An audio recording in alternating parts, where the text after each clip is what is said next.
आकाशवाणी संबलपुर आंचलिक खबर पढ़ुचन कृतांजलि त्रिपाठी। जुहार पहला मुख्य खबर 2036 मसीहा तक विकसित ओडिशा गठन लक्ष्य नहीं सरकार गोटे कार्य खसड़ा तैयार करी काम करुछन कहले मुख्यमंत्री। राज्य बीजेपी सरकार 2 बछर पूर्ति अवसर सांबादिक मानकु सरकार उपलब्धि देले विवरणी। इडको प्रदर्शनी पड़ियान खास कार्यक्रम थी मुख्यमंत्री अन्नपूर्णा योजनार इहादे करबे शुभारंभ। नीट पुनः परीक्षार्थी परीक्षार्थी मानकु 15 मिनिट अतका समय देवार लगी सरकार निष्पत्ति। और शिशु श्रमिक प्रथा के रुकबार आउ शिशु श्रम विरोधी सचेतनता बढ़ावार लगी आज पालन होउछि विश्व शिशु श्रम निरोध दिवस।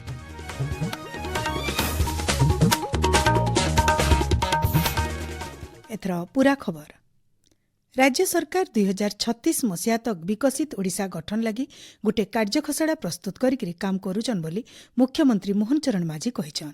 राज्य बीजेपी सरकार कार्यकाल 2 बछर पूर्ति अवसर भुवनेश्वर लोकसेवा भवन हेइतबार सांबादिक सम्मेलन के संबोधन करिक मुख्यमंत्री श्री माझी कहिछन गला 2 बछर भितरे राज्य सरकार लोकर विश्वास जितबार सहित सेवा समर्पण आउ सुशासन के अपनेकरी राज्यवासींकर आस्था जीति पारिछि। कृषि शिल्प स्वास्थ्य और शिक्षा क्षेत्र थी आसीथिबा वैप्लविक परिवर्तन सरकार विकासमुखी यात्रा के प्रमाणित करुछि। ओडिया अस्मिता के आधार करी गोटे समृद्ध सशक्त आउ प्रगतिशील ओडिशा गठन लगी सरकार प्रतिश्रुतिबद्ध बोली मुख्यमंत्री कहिछन। आज आम सरकार 2 वर्ष पूर्ण हेउछि। ठीक 2 वर्ष पूर्व आजिर दिन में माननीय प्रधानमंत्री उपस्थिति रे आम सरकार ओडिशार दायित्व ग्रहण करिथिला।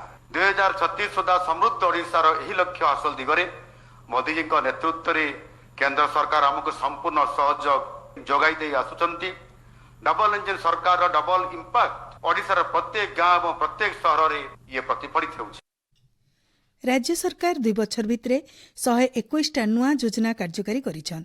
फी गाँ के मौलिक सुविधा पहुंचावार लगी सरकार काम करुछन। गाँ नु शहर जमीन नु शिल्प शिक्षा नु स्वास्थ्य फी दिगे सरकार विकास नुआ धारा तैयार करिछन। गोटे समृद्ध सशक्त आउ विकसित ओडिशा गठन करबार लक्ष्य आ संकल्प नेकरी सरकार विकास धारा के आहुरी तुर्ती करबार लगी मुख्यमंत्री लुक्कु आह्वान देछन।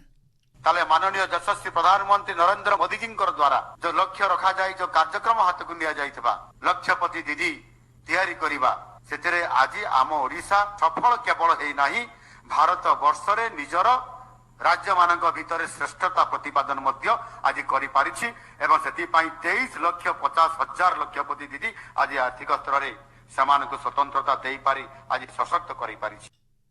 सरकारकर गोटे बड़ सफलता सुभद्रा योजना अधीन 2,60,00,000 महिला को आर्थिक हिसाब से स्वावलंबी करबार लगी साहस दिया जायछि। ई समय भितरे 23,50,000 लक्षपति दीदी तैयार करा जायछि। राज्य खाद्य सुरक्षा के सुनिश्चित करबार लगी सरकार आष्ठानु मुख्यमंत्री अन्नपूर्णा योजना मूल करिछन। ई योजना अधीन हिताधिकारी मानको 5 केजी अतका चाउल माहलिया दियाजिबा। राज्यर लोकसंख्यार 80% लोक को अतका चाउल दियाजिबा। 2027 मसीहा तक राज्यर सबु गाँ के बिजली संजोग करबार लगी सरकार लक्ष्य रखिछन। गला 2 बछर भितरे सरकार 14,651टा अभियोग ग्रहण करिछन। सेतिर भितरु 95% अभियोगर समाधान हिछि। कार्यक्रम ती उपमुख्यमंत्री प्रभाती परिडा राज्यसभा सांसद मनमोहन सामल राज्य बीजेपी प्रभारी विजयपाल सिंह तोमार आउ वरिष्ठ अधिकारी माने जोग देथिले। राज्य बीजेपी सरकार 2 बछर विकास और व्यापक उपलब्धि के नेकरी इडको प्रदर्शनी पड़ियान आज गोटे खास कार्यक्रम चली। इति मुख्यमंत्री मोहन चरण माझी जोग देकरी बहुतटे विकासमूलक प्रकल्प शिलान्यास करिछन।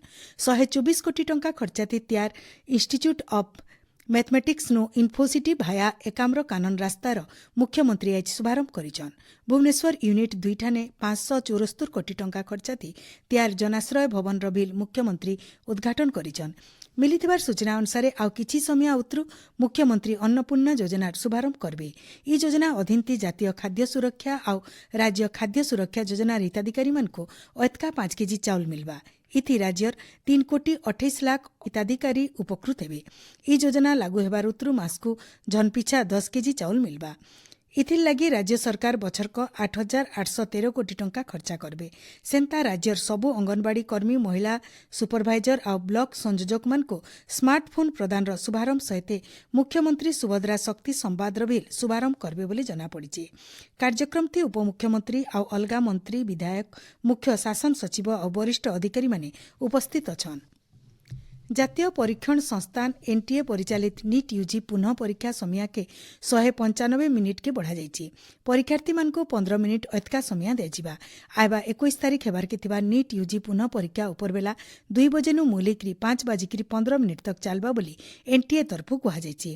नीट यूजी पुनः परीक्षा के नजरती रखिकरी राज्य सरकार तरफु परीक्षार्थी मानक लागि माहालिया बस सेवार व्यवस्था करा जाइछि।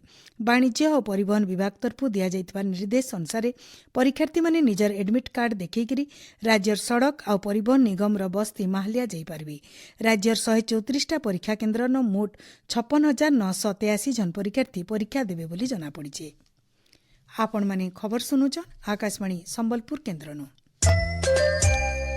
शिशु निर्यातना रुकबार आर इतार बाबदे लोककु सचेतन करबार लक्ष्यथि सारा पृथ्वी न आज शिशु श्रमिक निरोध दिवस पालन करा जाउछि।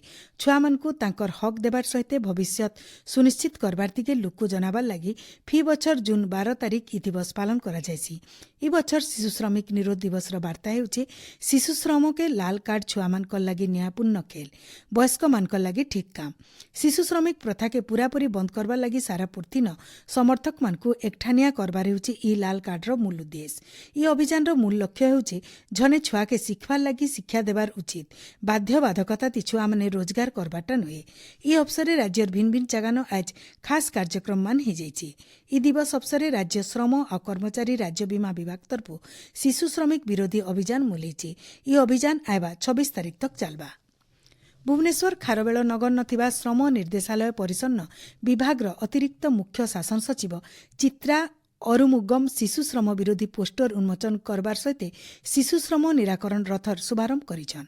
संबलपुर जिला प्रशासन तरफु विश्व शिशु श्रम निरोध दिवस अवसर जिलापालकर कार्यालय गोटे सचेतनता रथ बाहरी। इ सचेतनता रथ आयबा 15 दिन तक संबलपुर जिला भिन्न भिन्न जगह बोलबा। इतार सहित कुचिंडा और रेंगाली इलाका न सचेतनता पदयात्रा भी कराजिबा। बलांगीर जिला प्रशासन और जिला श्रम विभाग तरफु सचेतनता रथ शहर परिक्रमा करिकरी 14 वर्ष कम बयसर छुआमानकु शिशु श्रमिक भावे नियुक्ति नाई देबार लागि वार्ता दिया जाउछि। नुआपड़ा जिला प्रशासन तरफु विश्व शिशु श्रमिक उच्छेद दिवस अवसर 5टा सचेतनता रथ के जिलापाल शुभारंभ करिछन। शिशु श्रमिक निराकरण लागि जिला प्रशासन तरफु बिल आलोचना चक्रमान आयोजन करा जायथिला।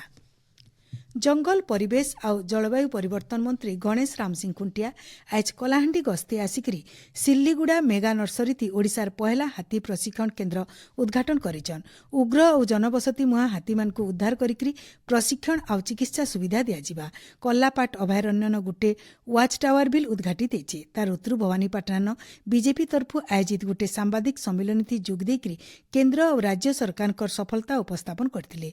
भवानीपाटना टाउन हॉल ठाने विकास धारा ओडिशा सारा कार्यक्रम थी मुख्यमंत्री अन्नपूर्णा योजनार शुभारंभ करथिले। बौद्ध कृषि बजार न ओरमास तरफु खास गाँ आंबपसरा आज उद्घाटित हो जाइछि।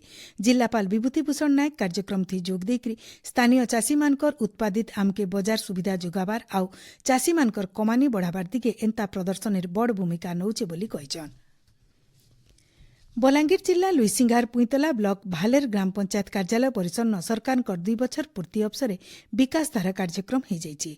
कार्यक्रम थी लुईसिंगा विधायक और स्वास्थ्य मंत्री डॉक्टर मुकेश महालिंग मुख्य अतिथि भाव जोग देकरी सरकार भिन्न भिन्न जनकल्याणकारी योजना मानकर बाबदे कहिथिले। इ अवसर अंत्योदय गृह योजना थी नुआ हिताधिकारी मानकु कार्यादेश बांटबार सहित भालेर ठाने सुभद्रा शक्ति तरफु तैयार होइतबार छेनापोड़ केन्द्र के बिल उद्घाटन करथिले। पाणीपाग दक्षिण पश्चिम मौसुमी वायु 2 नु 3 दिन भितरे ओडिशा पहुंचीबार संभावना अछि बोली भुवनेश्वर आंचलिक पाणीपाग विज्ञान केन्द्र तरफु अनुमान करा जायछि। इतार प्रभाव थी राज्य तापमात्रा कमबा आयबा कालठानु दक्षिण ओडिशा न 3 दिन धरिकरी वर्षा और पवन हेबार संभावना रहिছে। काल बैशाखीर प्रभाव कमबार सहित मौसुमी आयबार लागि पाग अनुकूल रहिছে। राज्यर भिन्न भिन्न जगह न प्राक मौसुमी वर्षा मूली जाइছে। इ मासर 16 तारिख तक मौसुमी ओडिशा पहुंचीबार संभावना रहिছে बोली पाणीपाग केन्द्र तरफु अनुमान करा जायछि। राज्यर 18टा जिला न बिजली घड़घड़ी सहित वर्षा आउ 50 नु 60 किलोमीटर बेगति पवन हेबा बोली पाणीपाग विज्ञान केन्द्र तरफु सतर्क सूचना जारी करा जायछि। शेषे मुख्य खबर फेर गए 2036 मसीहा तक विकसित ओडिशा गठन लक्ष्य नहीं सरकार गोटे कार्यखसड़ा तैयार करी काम करुछन कहले मुख्यमंत्री। राज्य बीजेपी सरकार 2 बछर पूर्ति अवसर सांबादिक मानक सरकार उपलब्धि देले विवरणी। इडको प्रदर्शनी पड़िया खास कार्यक्रम थी मुख्यमंत्री अन्नपूर्णा योजनार इहादे करबे शुभारंभ नीट पुनः परीक्षार्थी मान 15 मिनिट अधिका समय देवार लगी सरकार कर निष्पत्ति और शिशु श्रमिक प्रथा के रुकवार और शिशु श्रम विरोधी सचेतनता बढ़ावार लगी आज पालन होचे विश्व शिशु श्रम निरोध दिवस। आज आंचलिक खबर इनु शेष होला। जुहार।